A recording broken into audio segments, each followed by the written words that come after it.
अच्छा है। इतनी छोटी सी जनरेशन अगर आगे बढ़ने लगे तो सनातन हमारा बहुत आगे, हमारा ज्योतिष बहुत सर्वोपरि होगा। स्वागत है आपका, ज्यादा समय नहीं लूंगी मैं।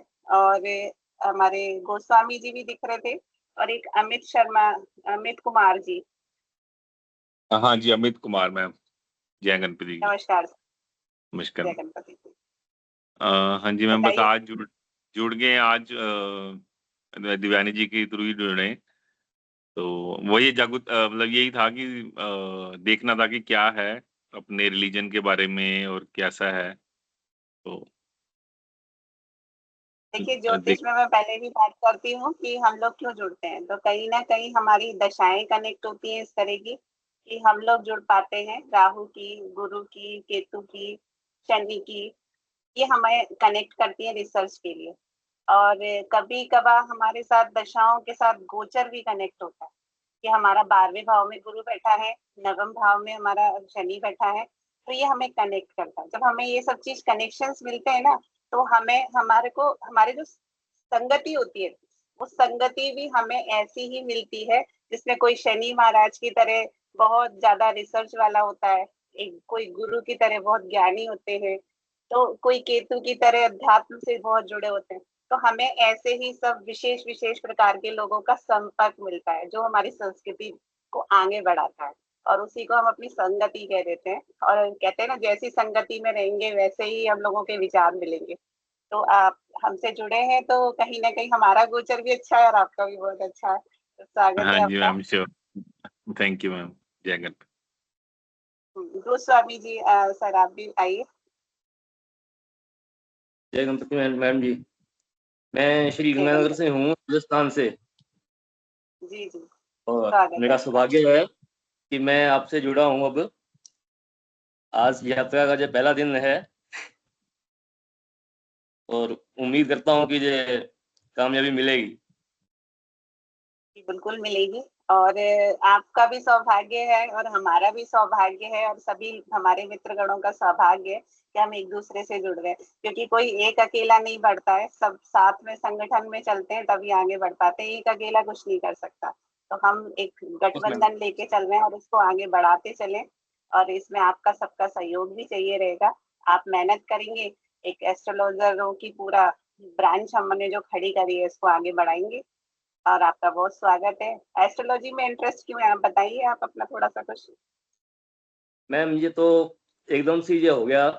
वैसे तो मैं जो अध्ययन तो करता रहता हूँ, लेकिन बस जुड़ा नहीं था।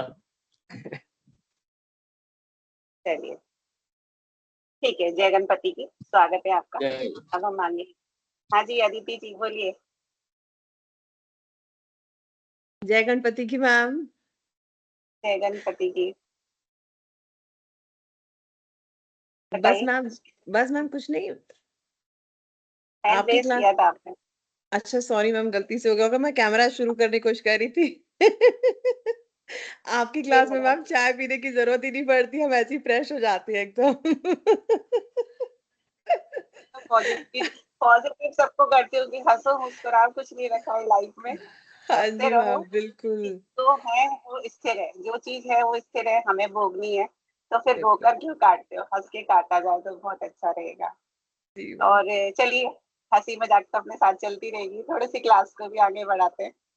और हम लोग पिछली बार बात कर रहे थे ज्योतिष की तार्किकता।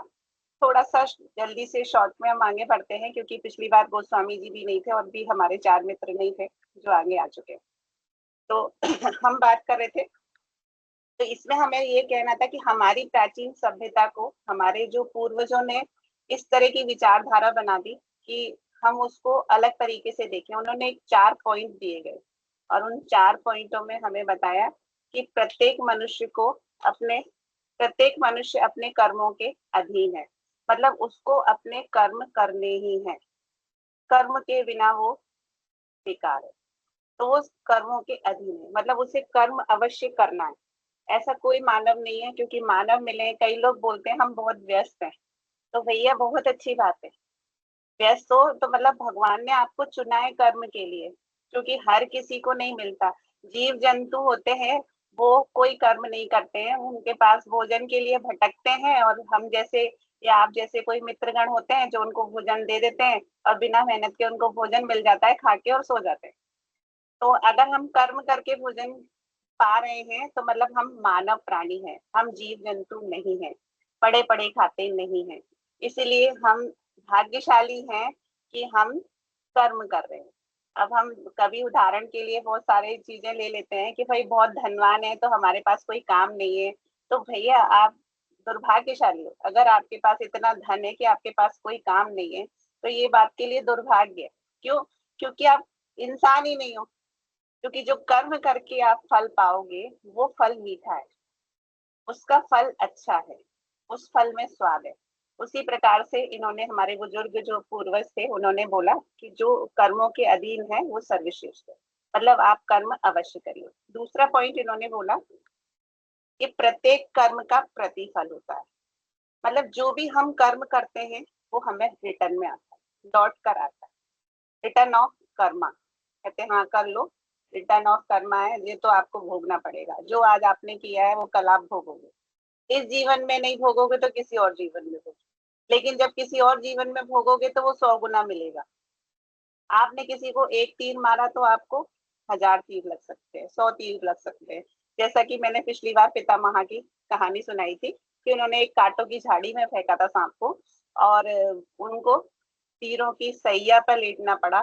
6 महीने तक वो उस पर विश्राम करते रहे, और वो 6 महीने तक विश्राम करने का भी रीजन गुरुजी ने शायद आप लोगों को बताया था।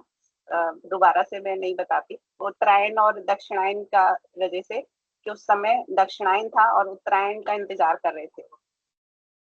उत्तरायण में जब व्यक्ति मरता है तो कहते हैं उसे मोक्ष का प्राप्त होता है।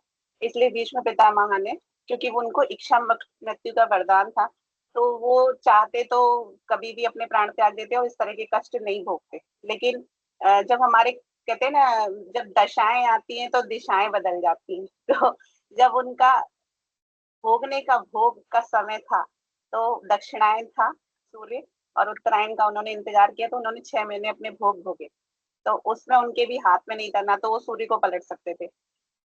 इसी प्रकार से ये बोला है कि आप जो कर्म करेंगे उसका हमें प्रतिफल भोगना पड़ेगा। फिर हमारा उन्होंने चौथा पॉइंट बोला जो है वो है, प्रत्येक मनुष्य को अपना भविष्य जानने की उत्कंठा रहती है, परंतु वह कुछ नहीं जान सकता। हम खुद भी एस्ट्रोलॉजर हैं, हम खुद भी जब सीख जाते हैं, जब हम लोगों को भी अच्छे से प्रेडिक्शंस आ जाता है, तो हमें पता है कि हमारी कुंडली में बहुत कुछ है, लेकिन हम अपना खुद की कुंडली नहीं देखते। जैसे कि हमारे गुरुजी कहते हैं कि अपनी कुंडली मत देखिए, अपने अपनों की कुंडली मत देखिए।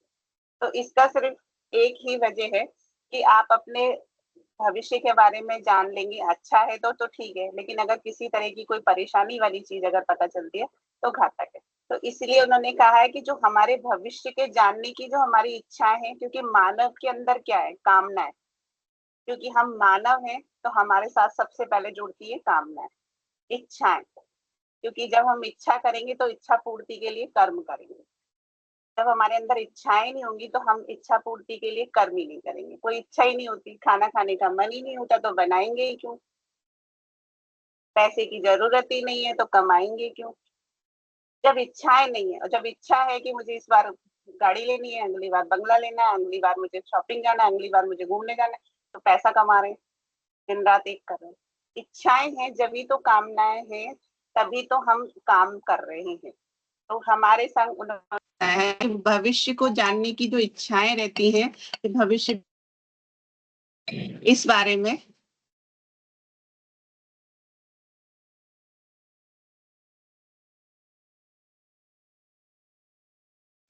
भविष्य में जानने की इच्छाओं को उन्होंने तीसरा पॉइंट बोला। चौथा उन्होंने बोला है कि मनुष्य के जीवन का सार है शांति पूर्वक जीवन व्यतीत करना, जो कि वो मनुष्य कभी नहीं करता। कि मनुष्य को सर्व सुख है, लेकिन वो फिर भी भागता है, जैसे कि अभी हमने बोला, इच्छाओं के पीछे भागता रहता है।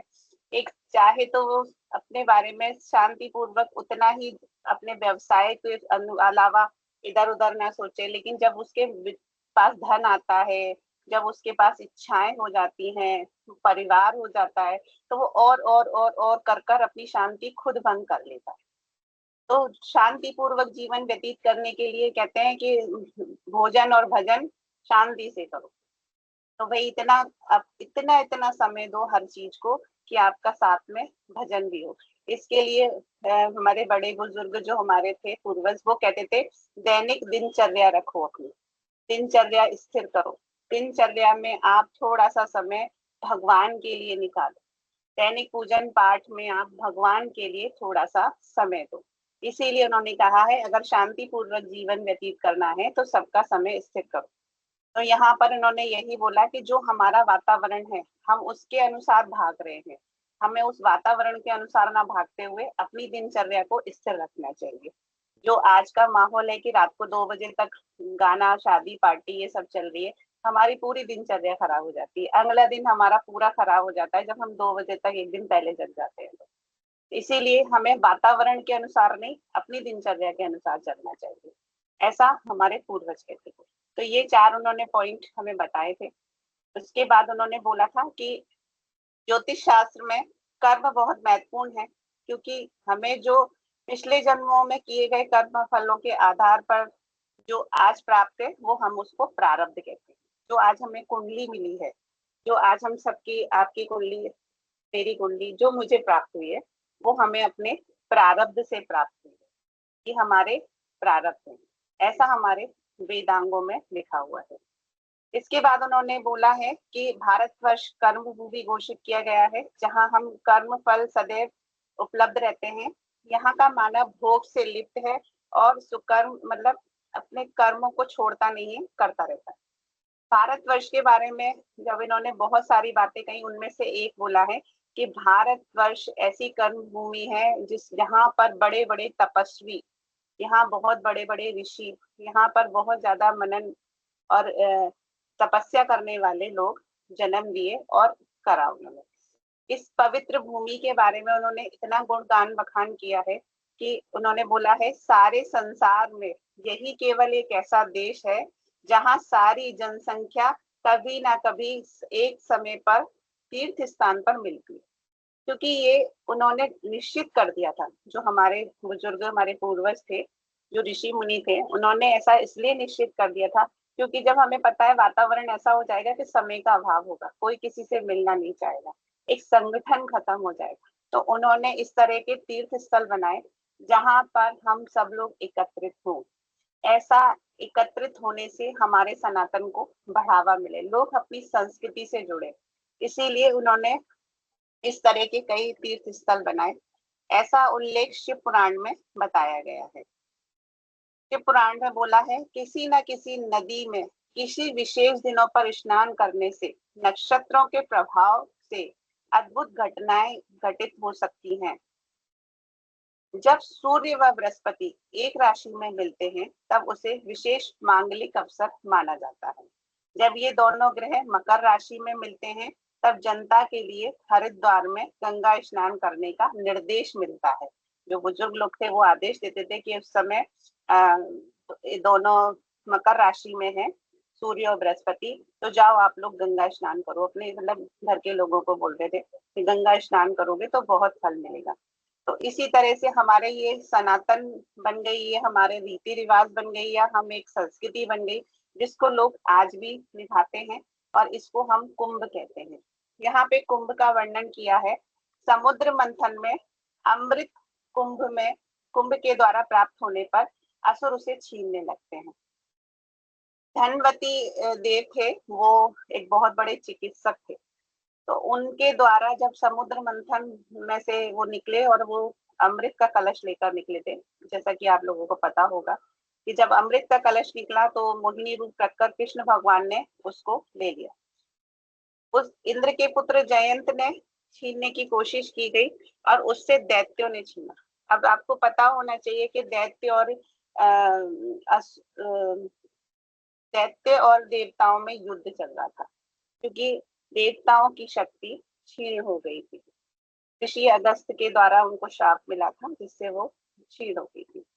इसीलिए उन्होंने समुद्र मंथन किया। समुद्र मंथन में अमृत निकला और अमृत को लूटा पाटी मतलब लूटने की वो हुई। तो राक्षसों में राहु जो थे, राहु जाकर वो उस कलश में से अमृत ग्रहण कर लेते हैं, रूप बदलकर, देवताओं का रूप रखते हैं। जब वो इस तरह से कर लेते हैं, इसमें इन्होंने इसी तरह से बताया है कि अमृत कलश को लेकर भागता है जयन और उसके पीछे दौड़ते हैं सभी दैत्य।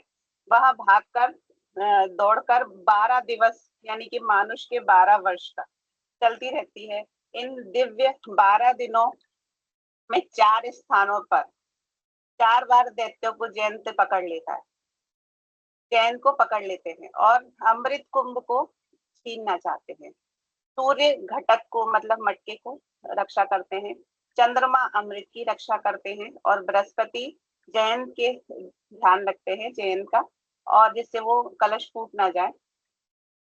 और फिर भी 4 बूंदे नीचे पृथ्वी पर गिर जाती हैं और उस स्थानों पर कहते हैं कुंभ होता है, महाकुंभ पाया जाता है। इन चारों स्थानों पर अमृत की बूंदें गिरी थी, इसलिए इन 4 स्थानों को कुंभ कहा जाता है। पहला स्थान है प्रयाग, दूसरा हरिद्वार, तीसरा गोदावरी नासिक में और चौथा अवंतिका यानी कि उज्जैन में। ये कुंभ महापर्व के रूप में मनाए जाते हैं। हर 3 उसी प्रकार से जब सूर्य, चंद्र तथा गुरु जब भी आते हैं, इन चारों स्थानों पर बारी बारी कुंभ पर्व मनाया जाता है। प्रत्येक तीसरे वर्ष में इसी तरह से क्रमानुसार ये कुंभ चलता है।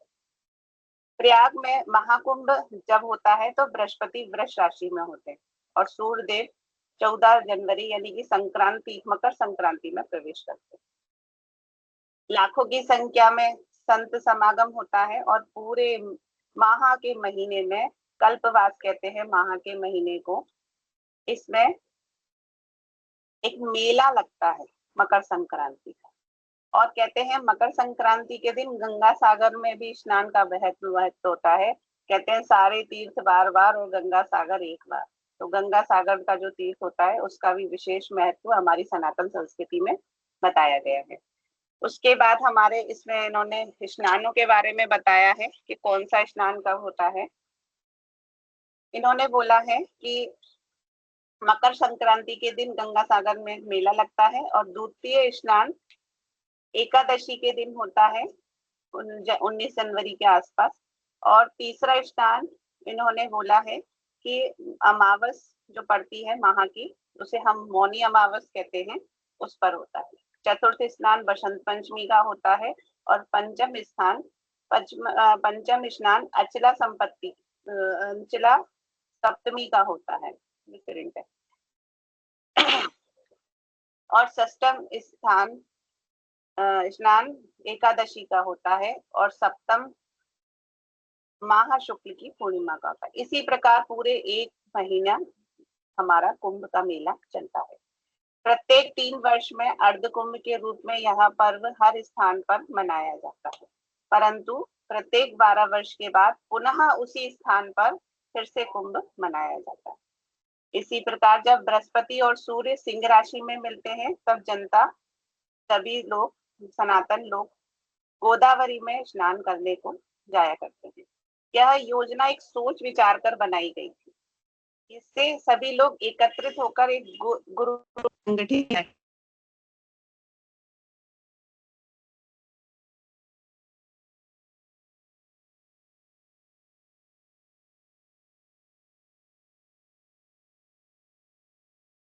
मेरे फोन बहुत आ गए थे, ठीक है, तो खाते हम लोग, ताकि देश में विभिन्न भागों में व्यक्ति एक स्थान पर एकत्रित हो सके, एक ग्रुप के रूप में, एक संगठन के रूप में एक साथ पूजा अर्चना कर सके और अपने कर्मों को सामाजिक मान्यता दे सके। भगवान श्री आदि शंकराचार्य जी महाराज जब अपने विरोधियों को परास्त करने के लिए भारत भ्रमण कर रहे थे तो उनके शिष्य मंडली दूनी रात चौगनी बढ़ती जा रही थी। सनातन में इतने लोग बढ़ते जा रहे थे, तो उन्होंने उन लाखों शिष्यों को आज्ञा दी कि तुम सब लोग देश के कोने में पहुंच कर धर्म का प्रचार करो, धर्म के प्रचार को संपन्न करो। शिष्यों के प्रश्न करने पर श्री चरणों में साक्षात किया और फिर कब कैसे और कहाँ कैसे करेंगे इस पर उन्होंने उत्तर मांगा स्वामी जी से। तो स्वामी जी ने कहा हर तीसरे वर्ष में, जो मैंने बोला कि कुंभ होता है, हरिद्वार, प्रयाग, गोदावरी और उज्जैन। इन पर्वों पर, कुंभ पर्वों पर जाइए, एकत्रित होइए और लोगों को सनातन के बारे में अवगत कराइए। इसलिए लाखों की संख्या में कहते हैं वहां सन्यासी, भक्तगण, जो भी हमारे सनातन लोगों के विद्वान हैं, वो सभी लोग एकत्रित होते हैं और इसको कल्पवास के रूप में मानते हैं और सभी लोग इसको लाभ उठाते हैं। सभी लोग बोलते हैं कि कुंभ में आने का, कुंभ में नहाने का बहुत बहुत बहुत लाभ मिलता है। ये भारत को एक विशेष कर्म भूमि का दर्जा दिया गया है। यहाँ पर कोई भी व्यक्ति निस्वार्थ भाव से मन लगाकर कार्य कर सकता है और अपनी एवं राष्ट्र की उन्नति भी कर सकता है। इस प्रकार उसमें देश के प्रति भी और सनातन के प्रति भी जागृति आती है।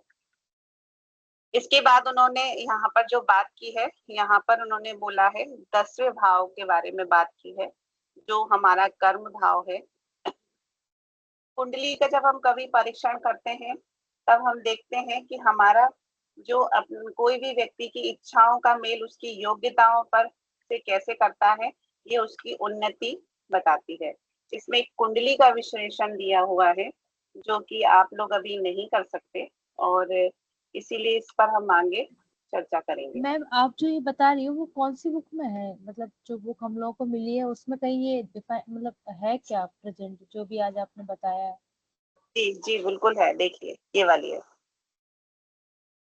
निकिता जी, मैं आपसे अवगत नहीं हूँ, आप क्या न्यू स्टूडेंट हैं? नो मैम, एक्चुअली मैंने 2 क्लास आपकी अटेंड नहीं करी है, पहली अटेंड करी थी फिर 2 नहीं करी थी, तो मैंने रिकॉर्डिंग देखा है।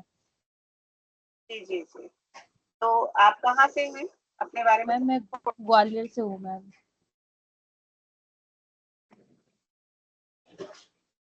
हेलो। हाँ जी, मेरे फोन आ जाते हैं तो बता दीजिए। चलिए मैं ग्वालियर से हूँ, मैंने आपको इंट्रोडक्शन दिया था मेरी फर्स्ट क्लास में, इसके बाद फिर मेरी 2 क्लास मिस हो गई, मतलब एक आधी ली थी मैंने और एक मिस हो गई थी, तो मैंने रिकॉर्डिंग देख ली है उसकी। जी, आपको बुक्स दिख रही है, मैं दोबारा दिखाऊं? हाँ देख ली मैम, देख ली। हाँ, तो इसी का सेकंड चैप्टर है जो अपन पढ़ रहे हैं, ठीक है? Hello, yes ma'am, yes ma'am. आवाज आ रही है ना? तो इसी का हम सेकंड चैप्टर पढ़ रहे हैं और अभी मैं आपको थोड़े से क्वेश्चंस दूंगी जो मैं अभी हम 2 लेसन पढ़ चुके हैं, और जो नए आए हैं वो प्लीज रिकॉर्डिंग सुन लें और नेक्स्ट टाइम आप लिख के भेज दीजिएगा। एक एक वर्ड्स के ही है, ज्यादा बड़े नहीं है, तो आप लोग लिखिए जिससे आपका रिवीजन हो जाए। वैसे मैंने हर चैप्टर को डबल रिपीट किया है, तो आपको ज्यादा कुछ मेहनत नहीं करनी पड़े। अगर फिर भी किसी को कुछ नहीं समझ में आया तो पूछ सकता है, और बाकी वरना मैं क्वेश्चंस लिख पाऊँ। किसी को कुछ क्वेश्चन हो तो प्लीज बताइए। अदिति, अपना हैंड रेज हटाओ। मैम आप मुझे कह रहे हैं, मेरा तो नहीं है रेस्ड। रेस दिख रहा है हो आपको रहा मैम? है, हो रहा है। हाँ हाँ, दिख रहा है। मैं कोशिश कर रही हूँ मैम, मेरे यहाँ पे नहीं दिख रहा। 1 मिनट, हट ही नहीं रहा मैम ये तो। उसी को दोबारा से दबा दो। कुल कितने स्नान होते हैं इस वजह से आपने बताया ना? जी, जैसे हरिद्वार, अपने अपन कुंभ 4 कुंभ पढ़ते अदिति, हैं, हर 3 वर्ष में 4 हाँ, कुंभ लिखा है। पढ़ते हैं। तो हम उसके 1 महीने का कुंभ रहता है और उसमें जो भी हमारे पर्व पड़ते हैं, जैसे कि अपन सभी जानते हैं मावस, पूनो, एकादशी, ये हमारे विशेष पर्व होते हैं।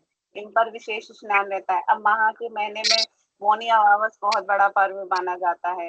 इसी तरह से बसंत पंचमी मानी जाती है। तो ये जो विशेष विशेष हमारे दिन होते हैं महीने में, उस महीने में जिसमें कुंभ पड़ता है, तो उसमें हम स्नान करते हैं तो कहते हैं समस्त पापों से छुटकारा मिलता है, या इस तरह से हमारे संस्कृति में बना दिया गया है कि हम अपने इस तरह के स्नान करने से कई कर्म, जन्मों के कर्मों से कहते हैं मुक्ति पाते हैं। तो अधिकतर देखा जाता है कि कुंभ पर जब भी पर्व पड़ता है तो काफी भीड़ होती है।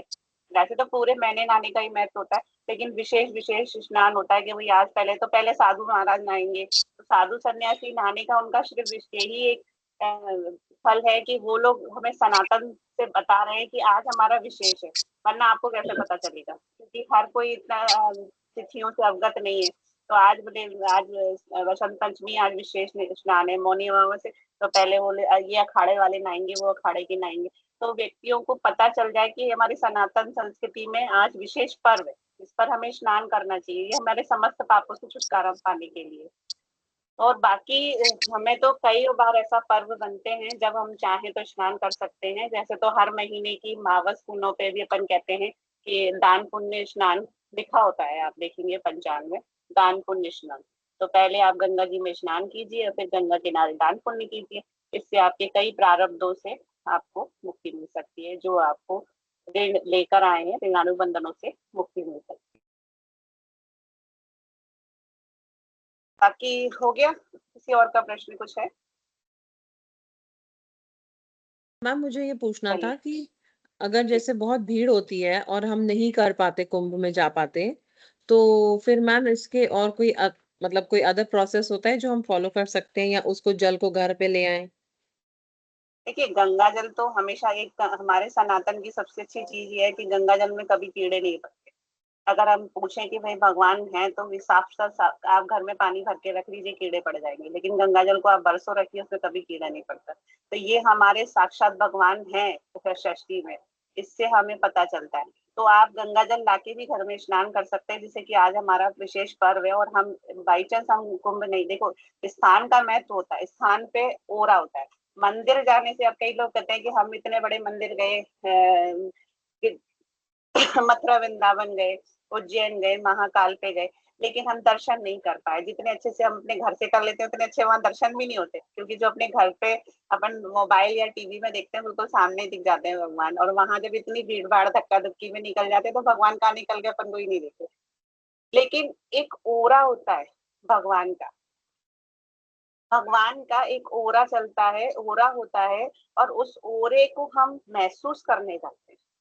भगवान के जो आप देखेंगे, कहते हैं ना कि माता का एरिया आ जाए, कि करौली माता पे आप जाएंगे ना, तो बाहर जैसे ही करौली गांव स्टार्ट हो जाता है, गांव के अंदर है करौली, जैसे स्टार्ट हो जाता है तो कई लोग वहां के रहवासी कहते हैं कि हमें तो रात को पायल सुनाई देती है, माता नाचती है। मथुरा वृंदावन में चले जाओ तो सब लोग बोलते हैं, बोले भगवान रास करते हैं, हम झांक नहीं सकते रात को खिड़की खोल के, क्योंकि मना है। तो ओरा है वहाँ, हमें दिखे नहीं भगवान, हमें भी नहीं पता कि भाई वहां सच में है, लेकिन जो वहां की हमारा महसूस होता है कि वहां पे ओरा है। तो हम गंगा जी स्नान करने का मतलब ये है कि उस गंगा घाट पे ओरा है गंगा माता का। गंगा माता साक्षात विराजमान है, जो हमारे कई कई प्रारब्धों को सहन कर सकती है। जो हमने कई पाप किए हैं उनको हम भगवान के अमृत को ग्रहण करने पर या उसमें स्नान करने से कई कष्टों से छुटकारा पा सकते हैं, क्योंकि वहाँ ओरा है।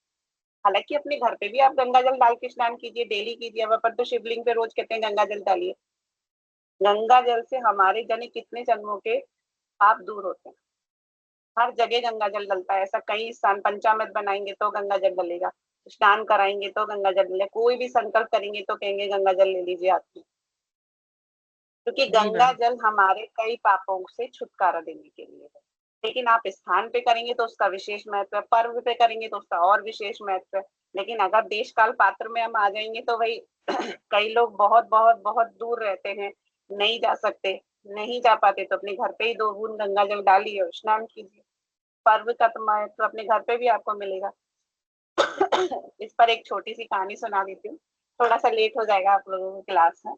कोई एक बात नहीं बार मैम, हमें अच्छा लग रहा है। जी मैम। ठीक है, एक बार एक सास बहू होती हैं, तो जो सासू जी होती हैं वो गंगा जी नहाने जाती हैं अपने पति के साथ। तो बहू कहती है कि अरे सासू जी मुझे भी लेके चल। तो बहू, तो सासू जी कहती है नहीं नहीं तू घर संभालियो, तू घर पे काम करना, मैं तो अपने गंगा जी नहाने जाऊंगी, मेरे सारे पाप दूर हो जाएंगे, मैं तो गंगा जी नहाऊंगी। अरे सासू जी मेरे को भी पैरों की धूल समझो, मुझे भी साथ ले चलो, सेवा करूंगी आपकी। नहीं नहीं नहीं, मैं नहीं ले जाती। वो नहीं ले गई, वो अपने पति के साथ गंगा जी चली गई। गंगा स्नान करने गई, वहां पर उनकी सोने की अंगूठी गिर गई। अब घर पर जो बहू थी, अब वो सोची मैं कितनी अभागन हूँ कि मैं अपने सास ससुर के साथ ना जा सकी, उनकी सेवा ना कर सकी। वो गंगा स्नान को गए, बहुत बड़ी बात है कि गंगा स्नान को गए और मुझे साथ नहीं ले गए। मैं सेवा कर लेती तो उनके उनके पैर ही धो लेती गंगा जी में, तो मैं धन्य हो जाती। लेकिन वो अपने आप को अभागा माना, तो उसने घर पर एक छोटा सा, एक पहले मिट्टी के चलते थे जो आजकल प्लास्टिक के टब चलते हैं, तो वो उसने रखा और उसमें अपने जल डरा। तो उसने बोला, जी मेरा चंगा तो कठौती में गंगा, तो हर गंगा भाई हर गंगा। तो गंगा जी का स्मरण करके और उस टब में, मिट्टी के टब में पानी से लेके नहा ली। तो जी मेरा चंगा कठौती में गंगा, हर गंगा भाई हर गंगा। वो ऐसे करके जब तक सासू जी वहां गंगा किनारे गई, जब तक वो रोज नहा लेती थी, क्योंकि पहले गंगा जी किनारे जाना मतलब बहुत लंबा सफर होता था। अब जब सासू जी की वहां अंगूठी गिर गई, तो सासू जी तो गंगा जी में नहाई ही नहीं। नहाने से पहले उनकी अंगूठी गिर गई, तो उन्होंने अपने पति से कहा, अरे मेरी अंगूठी ढूंढो, अरे मेरी अंगूठी ढूंढो।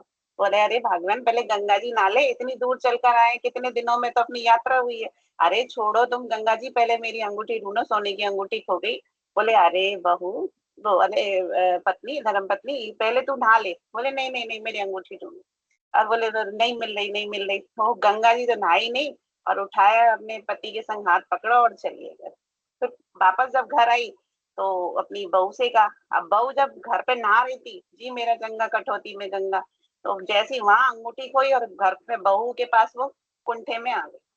तो जब वो उसमें आ गई, तो बहू ने उठा के रख दी। अरे सासू जी, अपनी अंगूठी यहीं पड़ी छोड़ गई थी।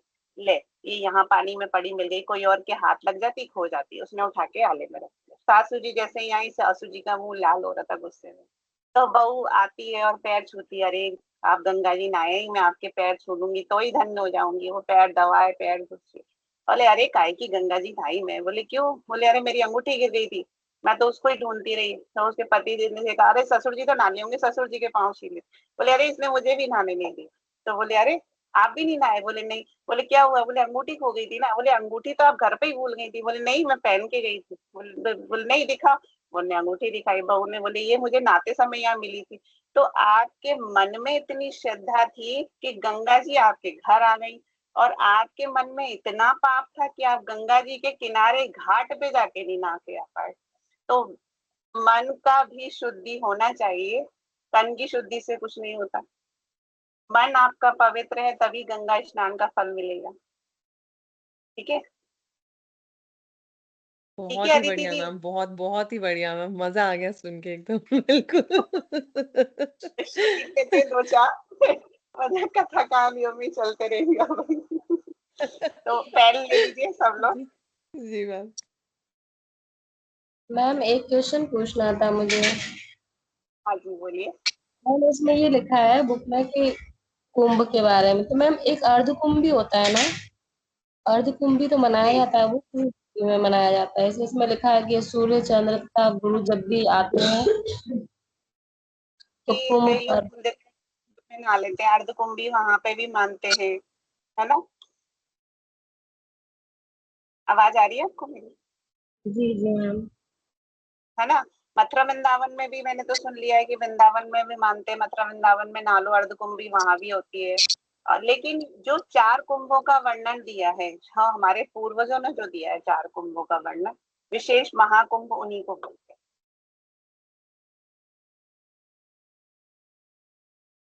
आपको यही 4 कुंभों के बारे में क्वेश्चंस आएगा कि उज्जैन में या हमारे 4 कुंभ कहाँ होते हैं, उज्जैन में क्या कुंभ पड़ता है, या किसी और भी शहर के नाम लिखे होंगे। तो आपको इस तरह के ऑप्शंस में आएगा। ठीक है, आप लोग पेन और कॉपी ले लीजिए और क्वेश्चन लिखिए जो मैं दे रही हूँ।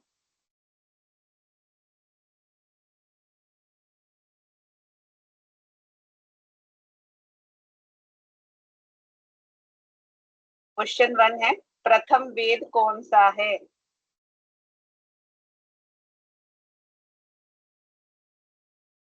प्रथम वेद कौन सा है?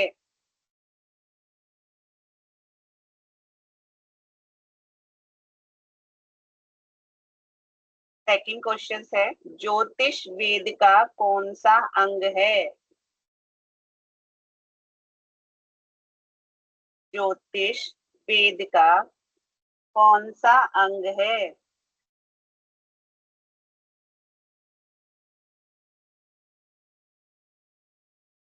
ज्योतिष को, थर्ड क्वेश्चन है,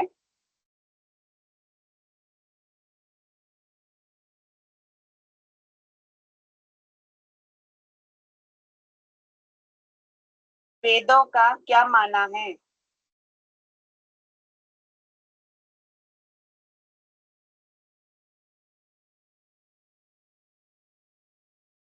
ज्योतिष को वेदों का क्या माना है? अगर किसी को क्वेश्चन नहीं आए तो अगली क्लास में डिस्कशन कर लेना। फोर्थ क्वेश्चन है, ऋग्वेद में ज्योतिष शास्त्र से संबंधित कितने श्लोक पाए जाते हैं? ऋग्वेद में क्वेश्चन रिपीट करना मैम। मैं कर रही हूँ, एक क्वेश्चन को 2 बार रिपीट करूंगी, आप सुनिए बस। ऋग्वेद में ज्योतिष शास्त्र से संबंधित कितने श्लोक पाए जाते हैं? फिर से रिपीट कर रही हूँ अगर किसी का छूटा है तो। ऋग्वेद में ज्योतिष शास्त्र से संबंधित कितने श्लोक पाए जाते हैं? फिफ्थ क्वेश्चन है, पृथ्वी पर कितने समुद्र और कितने द्वीप हैं? पृथ्वी पर कितने समुद्र और कितने द्वीप हैं?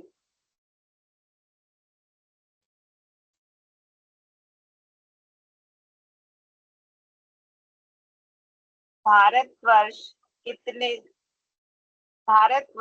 द्वीप के अंतर्गत आता है? भारतवर्ष किस द्वीप के अंदर आता है?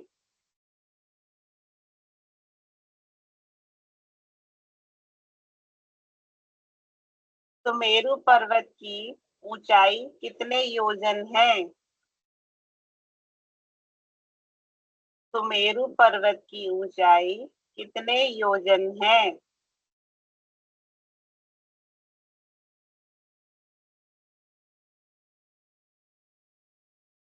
सुमेरु पर्वत पर कितने देश स्थित हैं? सुमेरु पर्वत पर कितने देश स्थित हैं?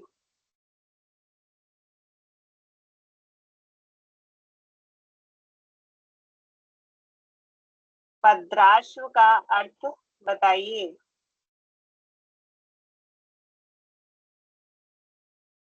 भद्राश्व का अर्थ बताइए। स्कर्ट मैम एक बार और रिपीट कीजिए प्लीज। स्कर्ट बोले। भद्राश्व पर्वत जो है उसका अर्थ बताइए। सुमेरु पर्वत पर भद्राश्व जो स्थान है, भद्राश्व वर्ष कहते हैं उसको। उस पर चीनी घोड़ा वगैरह मैंने आपको पढ़ाया था। आप पढ़िए पूरी लाइन और लिखिएगा।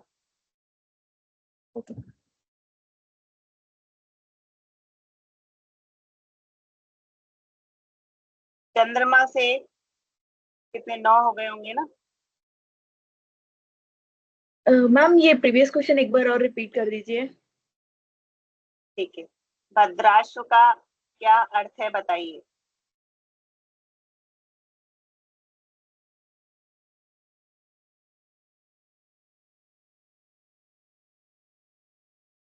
ये इम्पोर्टेंट क्वेश्चंस होते हैं, इसीलिए मैं आपको लिखवा रही हूँ और रिवीजन भी हो जाएगा। ये फर्स्ट चैप्टर के ही है, अभी इसमें सेकंड चैप्टर का कुछ नहीं है।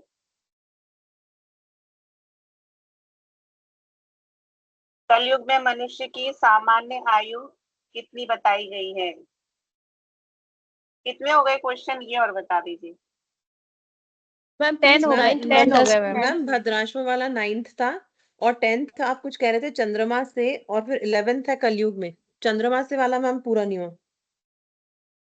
नहीं, चंद्रमा वाला छोड़ दीजिए, उसके फिर मैं आपको नेक्स्ट टाइम दूंगी। 10-10 करके मैं ठीक है आपको मैम। लिखवा दूंगी, जिससे आपके नोट्स भी बन जाएंगे। और ये बहुत आते हैं, मतलब मैंने अगर 50 लिखवाऊंगी तो इनमें से 15-20 तो आ ही जाएंगे, 15 तो आ ही जाएंगे। मैम आज पहली बार लिखवाएंगे क्वेश्चन आपने? हाँ हाँ, पहली बार। आप आया करो क्लास में, अगर नहीं आते हो तो रिकॉर्डिंग सुन लेते हो, उसमें भी अगर होते तो उसमें मिल जाते हो आपको। छुपाएंगे नहीं आज आपसे क्वेश्चन। भाई मैंने रिकॉर्डिंग में मिल जाएंगे अगर यहाँ हमने नहीं बोले तो। कलयुग में मनुष्य की सामान्य आयु कितनी बताई गई है?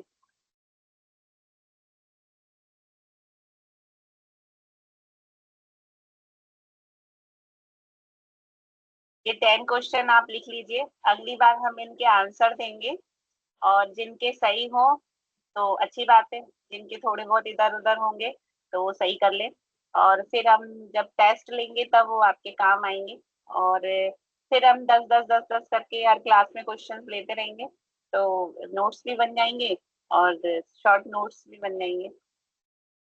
मैम ये आंसर ठीक है? आपको भेजने हैं ना? भेजना है तो भेजो, और नहीं तो आप अपने पास रख लो, अपन डिस्कशन करेंगे तो उनको मैच कर लेना। अगर आपको लगता है तो भेज दो, कोई बात नहीं है मुझे, और अगर नहीं लगता तो आप अपने पास रख लीजिए, बाद में अपन जब डिस्कशन करें तो टिक कर लेना। और किसी का कोई प्रश्न? और दे दूंगी बाद में आपको, बहुत सारे क्वेश्चन है।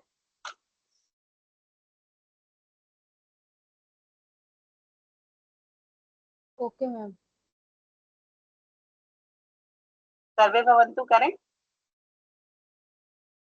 जी मैम। कल्पना जी तो खुश हो गई बहुत तेज। ये पूछ रही थी कि अगर क्वेश्चन नहीं जी। आया तो बुक में से भी देख के लिख सकते हैं क्या? फुल चीटिंग करो, कोई दिक्कत नहीं है अभी तो। अभी आपको सिर्फ इसीलिए दे रहे हैं कि आप चैप्टर रीड कर लें, वरना आप चैप्टर फर्स्ट हो गया है तो दोबारा आप फर्स्ट चैप्टर को देखेंगे नहीं। सिर्फ मेरा यही रीजन है कि एक बार फिर से फर्स्ट चैप्टर को देखेंगे और फिर आपको ये क्वेश्चन के आंसर मिलेंगे, लिखिए, गलत सही जो भी होंगे फिर अपन क्लास में डिस्कशन कर लेंगे। सही हो तो राइट कर लेना, और अगर गलत है तो सही आंसर लिख लेना उस समय, और ये आपके नोट्स भी बन जाएगा। और फिर आगे जब हम टेस्ट देंगे, अभी बीच में टेस्ट भी देंगे आपको 2 महीने 1 डेढ़ महीने बाद, तो आपको यही क्वेश्चंस फिर रिपीट कर देंगे, तो आपको आसानी रहेगी, है ना। और वैसे आप नोट्स बनाएंगे नहीं, काफी व्यस्त दिखती हैं आप तो वैसे भी।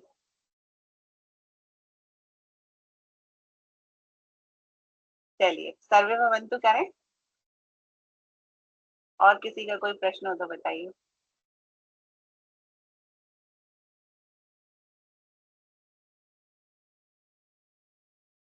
सर्वे भवन्तु सुखिनः, सर्वे सन्तु निरामय, सर्वे भद्राणि पश्यन्तु, मा कश्चित् दुःखभाग् भवेत्। ओम शांति शांति शांति। जय गणपति की सभी को।